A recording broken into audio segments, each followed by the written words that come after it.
আসসালামু আলাইকুম। বাংলা সংবাদে সবাইকে স্বাগত জানাচ্ছি। আমি চিন্তিয়া হক। শুরুতেই সংবাদ শিরোনাম। বাংলাদেশের প্রভু হওয়ার চেষ্টা করবেন না ভারতকে হাফিজ। এদিকে বিএনপি কেউ দখল চাঁদাবাজি করলে আইনের শপথ করুন বলছেন মিনু। জানাবে বৈষম্য বিরোধী ছাত্র আন্দোলন, পঙ্গু হাসপাতালে আহতদের পাশে এবি পার্টি। মাদ্রাসা থেকে নাহিদ আসিফের মতো সূর্য সন্তান তৈরি করতে হবে বলছেন বাহাউদ্দিন। বিদেশি সাংবাদিকদের জন্য বাংলাদেশের ভিসা সহজ করা দরকার বলছেন জাহিদ হোসেন। এবং সর্বশেষ জানাবো কমরেড শামসুজ্জামান সেলিমের পথ ধরে বিপ্লবী আন্দোলন এগিয়ে যাবে। দর্শক শুনছিলেন সংবাদ শিরোনাম, এখন বিস্তারিত। বাংলাদেশের প্রভু হওয়ার চেষ্টা করবেন না ভারতকে হাফিজ। বিএনপি স্থায়ী কমিটির সদস্য হাফিজ উদ্দিন আহমেদ ভারতকে উদ্দেশ্য করে বলেছেন, আপনারা মুক্তিযুদ্ধের সময় আমাদের অনেক সাহায্য করেছেন, সেজন্য আমরা অনেক কৃতজ্ঞ। কিন্তু আপনারা এই দেশে প্রভু হওয়ার কোনো চেষ্টা করবেন না, জনগণের বন্ধু হওয়ার চেষ্টা করুন। বিএনপি ক্ষমতায় এলে আপনাদের সঙ্গে বন্ধুত্বের সম্পর্ক বজায় রাখবে। হাফিজউদ্দিন বলেন, 1971 সালে মুক্তিযোদ্ধার সংখ্যা ছিল 80,000, এখন মুক্তিযোদ্ধা এসে দাঁড়িয়েছে 2.5 লাখ। এত মুক্তিযোদ্ধা এলো কিভাবে? এসব ভুয়া মুক্তিযোদ্ধা বানিয়েছে আওয়ামী লীগ সরকার। শেখ হাসিনা সরকারের আমলে অনেক মন্ত্রীরাও ভুয়া মুক্তিযোদ্ধার সার্টিফিকেট নিয়েছেন। আমরা এখন আর কোনো ভুয়া মুক্তিযোদ্ধা দেখতে চাই না। সেনাবাহিনীকে অভিনন্দন জানিয়ে তিনি বলেন, শেখ হাসিনার নামে যে ক্যান্টনমেন্ট করা হয়েছে দ্রুত সেটি বন্ধ করতে হবে। এদেশে আওয়ামী লীগ সরকার প্রতিবেশী দেশের গোলাম বানিয়ে ফেলেছে। পুলিশকে উদ্দেশ্য করে তিনি বলেন, এই 16 বছরে পুলিশ বাহিনী যে ভূমিকা রেখেছে তা পৃথিবীর বুকে সবচেয়ে নিকৃষ্ট। পুলিশ বাহিনীর যেসব সদস্য মারা গেছেন এজন্য শেখ হাসিনা এবং আওয়ামী লীগ দায়ী। বঙ্গবন্ধুর ভাস্কর্য ভেঙে ফেলাকে উদ্দেশ্য করে তিনি বলেন, আজ একজন বড় মাপের নেতার ভাস্কর্য ভেঙে ফেলা হয়েছে, এটার জন্য শেখ হাসিনা দায়ী। তিনি আরো বলেন, অন্তর্বর্তী সরকারকে আমরা সমর্থন করি। আমরা এই বিপ্লবের একটি কঠিন পরিণতি চাই, আওয়ামী লীগের মতো কোনো কলঙ্ক যাতে তাদের স্পর্শ করতে না পারে। নেতাকর্মীদের উদ্দেশ্য করে বিএনপির স্থায়ী কমিটির সদস্য বলেন, আমরা জিয়াউর রহমানের আদর্শ নিয়ে কাজ করব, আমরা আওয়ামী লীগের মতো হতে চাই না। বিএনপি কেউ দখল চাঁদাবাজি করলে আইনের শপথ করুন বলছেন মিনু। বিএনপি কোন নেতাকর্মী বিশৃঙ্খলা চাঁদাবাজি ভূমি দখলের সঙ্গে যুক্ত হয় তাদের আইনের হাতে শপথ করার অনুরোধ জানিয়েছেন দলের চেয়ারপারসন খালেদা জিয়া। উপদেষ্টা মিজানুর রহমান মিনু বলেন, 5 আগস্টের পর থেকে বিভিন্ন স্থানে বিএনপি নেতাকর্মীদের নাম ভাঙিয়ে যারা দখলদারিত্ব করছেন তাদের চিহ্নিত করতে কাজ করা হচ্ছে। এতে বিএনপির কোনো নেতাকর্মীর সম্পৃক্ততা পেলে সাংগঠনিক কঠোর ব্যবস্থা নেওয়া হবে। তিনি বলেন, আমাদের নেতাকর্মীরা যদি কোনো অপকর্ম করে, ভূমি দখল, প্রতিষ্ঠানের হামলা ও ভাঙচুর, প্রতিষ্ঠানে গিয়ে চাঁদাবাজি করে, তাহলে তাদের বিরুদ্ধে সেনাবাহিনী, পুলিশ, ডিজিএফআই সহ গোয়েন্দাদের কাছে আপনাদের অভিযোগ দেবেন। অনেকে দুষ্কৃতকারী দলের পাশে থেকে এই ধরনের অনেক কর্মকাণ্ডের সঙ্গে জড়িত। এতে জাতির সামনে সবার ভাবমূর্তি ক্ষুণ্ণ হচ্ছে। তাই যে কোনোভাবেই হোক আইনের মাধ্যমে তাদের প্রতিহত করতে হবে। রাজশাহী ব্রিটিশ কাউন্সিল দখলের প্রসঙ্গে মিনু বলেন, 150 বছরের পুরাতন ব্রিটিশ কাউন্সিলের ভূমি দখলের চেষ্টা চালাচ্ছে একটি মহল। এই প্রতিষ্ঠান আমরা ধ্বংস করতে দেব না, কোনো অপশক্তিকে এটা দখল করতে দেওয়া হবে না। তারেক রহমানের দেশে ফেরার বিষয়ে তিনি বলেন, বিএনপির ভারপ্রাপ্ত চেয়ারম্যানকে সম্পূর্ণ অগণতান্ত্রিকভাবে দেশের বাইরে রাখা হয়েছে। এই নিয়ে আইন প্রক্রিয়া চলছে, আশা করছি শীঘ্রই তিনি দেশে ফিরবেন। বৈষম্য বিরোধী ছাত্র আন্দোলন, পঙ্গু হাসপাতালে আহতদের পাশে এবি পার্টি। বৈষম্য বিরোধী ছাত্র আন্দোলনে আহতদের চিকিৎসা ও পুনর্বাসনকে সর্বোচ্চ অগ্রাধিকার দেওয়ার দাবি জানিয়েছে আমার বাংলাদেশ পার্টি এবি পার্টি। হাসপাতালে আহতদের চিকিৎসার খোঁজ খবর ও কর্তব্যরত চিকিৎসকদের সঙ্গে আলাপ আলোচনা শেষে উপস্থিত সাংবাদিকদের ব্রিফ করেন এবি পার্টির সদস্য সচিব মিজানুর রহমান মঞ্জু। ব্রিফিং এ মঞ্জু বলেন, আহতদের অবস্থা আমাদের ধারণার চেয়ে অনেক বেশি খারাপ। হাসপাতালে হাত পা, বুকে গুলিবিদ্ধদের কাতর আহাজারিতে চোখের পানি আটকে রাখা কঠিন। চিকিৎসকরা বলেছেন, অন্তর্বর্তীকালীন সরকারের প্রধান উপদেষ্টা ডক্টর মোহাম্মদ ইউনূস নিজে এসে রোগীদের খোঁজ খবর নিয়েছেন, তাদের চিকিৎসার সার্বিক দায়ভার গ্রহণ করার কথা বলছেন।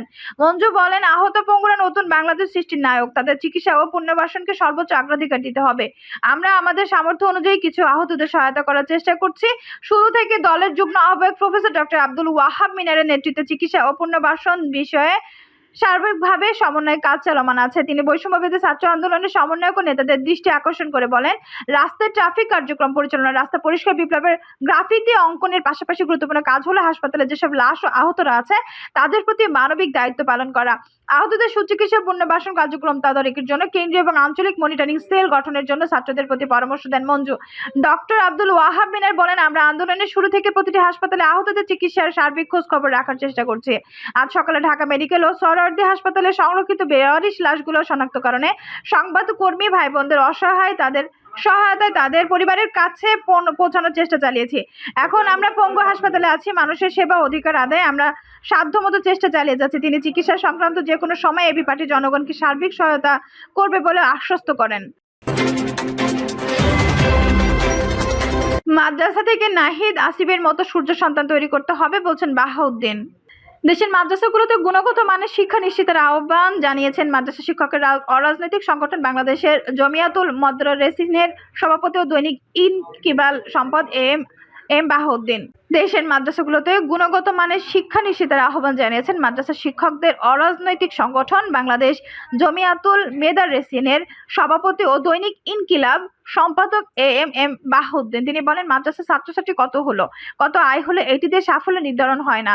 কতজন যোগ্য লোক তৈরি হলো, কতজন নাহিদ ও আসিফ তৈরি করতে পেরেছেন সেটি গুরুত্বপূর্ণ। মাদ্রাসা থেকে নাহিদ আসিফের মতো সূর্য সন্তান তৈরি করতে হবে। এম বাহাউদ্দিন বলেন, ঘুষ, দুর্নীতি, মাদক সহ নানাবিধ অপরাধের সমাজ যে ছেড়ে গেছে সেখান থেকে অপরাধ মুক্ত সমাজ, শিক্ষা ব্যবস্থা ও মানুষ তৈরি করতে হবে। বৈষম্য বিরোধী ছাত্র জনতার আন্দোলনে শাহাদাত বরণকারীদের রুহের মাগফিরাত কামনার বিশেষ দোয়া। আন্তর্জাতিক খ্যাতিসম্পন্ন অর্থনীতিবিদ, নোবেল বিজয়ী অধ্যাপক ডক্টর মোহাম্মদ ইউনূসের নেতৃত্বে গঠিত অন্তর্বর্তী সরকারের সফলতা কামনা এবং নৈরাজ্য অতৎপরতা রোধে শিক্ষক কর্মচারীদের করণীয় শীর্ষক এই আলোচনা সভার আয়োজন করে বাংলাদেশ জামিয়াতুল মাদরেসিন। সভায় জামিয়াত সভাপতি এম বাহাউদ্দিন বলেন, আমরা একটা দুঃশাসন থেকে মুক্ত হয়ে সুশাসনের দিকে যাত্রা শুরু করছি মাত্র। এরই মধ্যে অন্তর্বর্তী সরকারের বিরুদ্ধে একের পর এক ভয়াবহ ষড়যন্ত্র চলছে। সরকারের সামনে 16 বছরের জঞ্জাল সরানোর চ্যালেঞ্জ। তিনি আরো বলেন, ডক্টর ইউনূস সাহেব বলেছেন, গোটা সমাজটা পচে গেছে, সবকিছু নষ্ট হয়ে গেছে, তাই আমি সবাইকে সামনের দিকে তাকানোর আহ্বান জানাচ্ছি। ইনকিলাব সম্পাদক বলেন, বাংলাদেশের শিক্ষার্থীদের আন্দোলন ইউরোপ, আমেরিকা সহ সারা দুনিয়াতে উদাহরণ হয়ে গেছে। তবে দুঃখজনক হলো আমাদের আলেমদের এখানে সক্রিয় অংশগ্রহণ ছিল অনেক কম। জমিয়াতুল সভাপতি বলেন, আমাদের কিছু লোকজন শুধু বেতন ভাতা বৃদ্ধি, চাকরির নিশ্চয়তা এগুলোর পেছনে ছোটাছুটি করছেন। জামিয়াতুল মোদারেসিন দেশের আলেম ও আলেমাদের প্রতিষ্ঠা করেছিলেন বেতন ভাতার বার্গেনিং এজেন্ট হওয়ার জন্য না। এটা পীর মাশায়েখদের সংগঠন। এদেশে যাতে ইসলামী সমাজ বিনির্মাণ হয়, যেটা দেশটাকে যাতে সঠিকভাবে ইসলামী নীতি অনুসরণ করে চলে, এসবের জন্য তারা কাজ করেছিলেন। ডক্টর ইউনূসের নেতৃত্বাধীন সরকার নিয়ে বিভ্রান্ত না হওয়ার আহ্বান জানিয়েছে দৈনিক ইনকিলাব সম্পাদক বলেন, ডক্টর ইউনূস সাহেবও ছোটবেলায় মাদ্রাসার পড়াশোনা করেছেন। ওনার নেতৃত্বাধীন উপদেষ্টা পরিষদ, সেনাবাহিনীতে যারা আছে সবাই ইসলাম প্রিয়। লেবাস, আমরা যাতে বিভ্রান্ত না হয়, এর আগে অনেক বড় বড় লেবাসধারী ছিল, রামকৃষ্ণ মিশনে পড়াশোনা করেছেন বলে নাফিল গর্ব করে বলেছেন। তারা পেছনে গিয়ে মাদ্রাসার বোর্ড, আরবি বিশ্ববিদ্যালয় সহ বিভিন্ন বোর্ডের সদস্য হওয়ার জন্য ফতোয়া দিয়েছেন অনেকে, যে ধর্ম যার যার, উৎসব সবার, পূজার প্রসাদ খাওয়া যায় ইত্যাদি।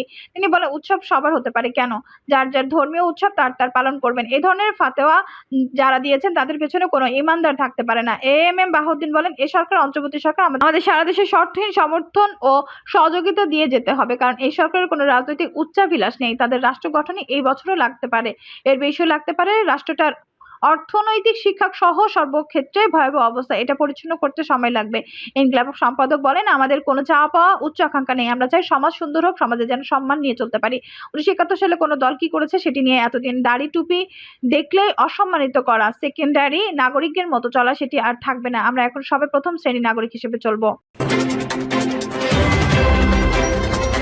বিদেশি সাংবাদিকদের জন্য বাংলাদেশের ভিসা সহজ করা দরকার বলছেন জাহিদ হোসেন। বিদেশি সাংবাদিকদের জন্য বাংলাদেশে ভিসা সহজ করার আহ্বান জানিয়েছেন বিশ্ব ব্যাংক ঢাকা কার্যালয়ের সাবেক মুখ্য অর্থনীতিবিদ জাহিদ হোসেন। ফেসবুক পোস্টে জাহিদ হোসেন লিখেছেন, দ্য ইকোনমিস্টার সাংবাদিক ঢাকায় আসতে চেয়েছিলেন, বাংলাদেশ কি ঘটছে তা জানার জন্য। ভিসা না পেয়ে তারা দিল্লি থেকে রিপোর্ট লিখেছেন। ধরে নেওয়া যেতে পারে বাংলাদেশ দূতাবাস আগস্ট 5-এর আগে ঘটনা লুকানোর জন্য তাদের সরকারের পছন্দ মতো প্রতিবেদন দেবে না, এমন সাংবাদিকদের ভিসা দেন নাই। এমন সময় বদলেছে, তবে বিশ্ব জানে না কিভাবে, কি ধরনের এবং কতটা বদলেছে। অনেক কুচ্ছা রটানো হচ্ছে, এতে বাঙালি তরুণদের বীরত্বের গল্পটি আন্তর্জাতিক মণ্ডলে সঠিক প্রচার পাচ্ছে না।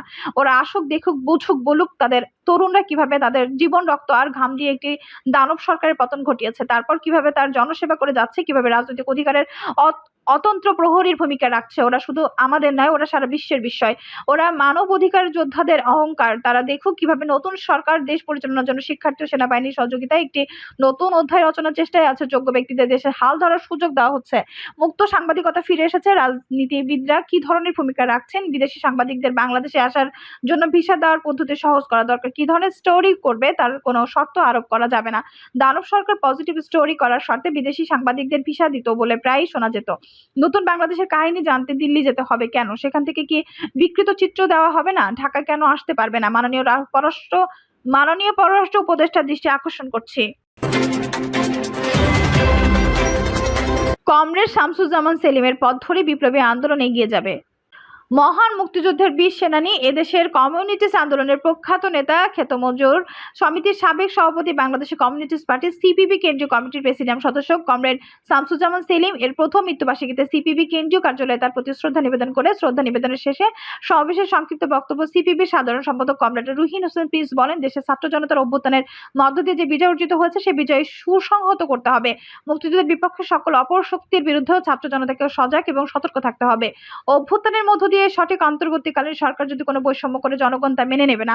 শ্রমিক মেহনতি মানুষের লড়াইকে আমাদের অগ্রসর করে নিয়ে যেতে হবে। পিসিবির সাধারণ সম্পাদক কমরেড রুহিন হোসেন প্রিন্স আরো বলেন, তরুণ বয়সে শ্রমিকদের সংগঠিত করা শামসুজ্জামান সেলিম পরবর্তীকালে মুক্তিযুদ্ধ এবং বাংলাদেশের সবচেয়ে দরিদ্র জনগোষ্ঠী খ্যাত মজুদের আন্দোলন ও বিপ্লবী পার্টি গড়ে তোলার আত্মনিয়োগ করেছেন, জাতি তার অবদান চিরশ্রদ্ধার সঙ্গে স্মরণ করবে। আজীবন বিপ্লবী কমরেড শামসুজ্জামান সেলিম ছিলেন বাংলাদেশের কমিউনিস্ট আদর্শের প্রতীক।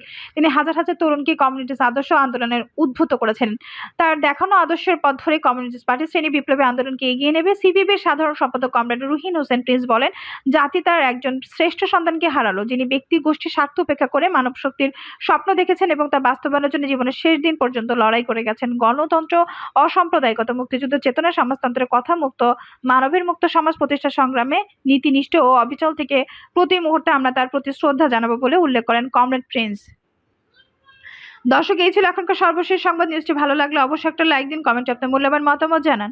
সবসময় আমাদের পাশে থাকতে সাবস্ক্রাইব করে বেল বাটনটি অন করে রাখুন। ধন্যবাদ।